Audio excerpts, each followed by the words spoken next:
to the game? Well, you know, I don't want to do keys to the game, but I'll tell you this: a bigger picture. This game is going to tell me if this is the same old Lions.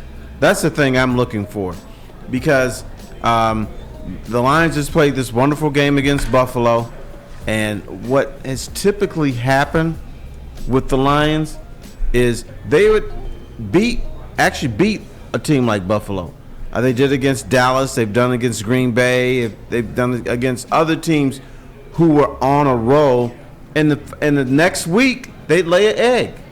So Taylor Decker was saying, this is not the same old Lions. We're different. We're going to get our respect. This is the game where you do that. It's not the Buffalo game, because the Lions do that periodically. What they don't do is they don't follow up. So I want to see if they're going to follow up and win this game. I don't care if it's 3-2.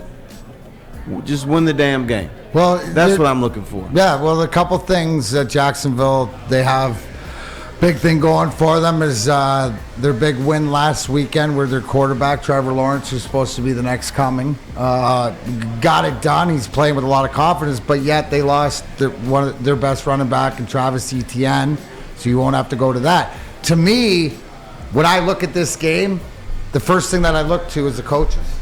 I look at Doug Peterson and Dan Campbell, and it worries me a little bit because I consider, obviously, Doug Peterson's won a Super Bowl with Philadelphia.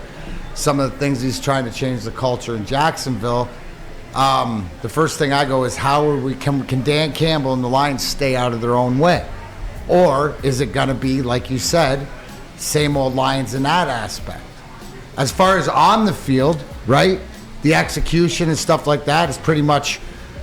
Do you expect more to see? Are we seeing the same out of DeAndre Swift? We're not playing as much. Jamal Williams is number one back. Gets the majority of the runs. What are we going to see? What type of game? I look at Swift now as a gimmick back now. I mean, he's almost like Theo Riddick, isn't he? Right. He'll carry the ball 5 or 6 times, and he may do something in those 5 or 6 times, but you need a back. 15 carries, 4 quarters. That's what you need your number one back. You're not getting that from DeAndre Swift, and I don't know if it's because of injuries or if coaches are like, okay, we got to find a way to get him to the end of the season. But just play the dude. Play him.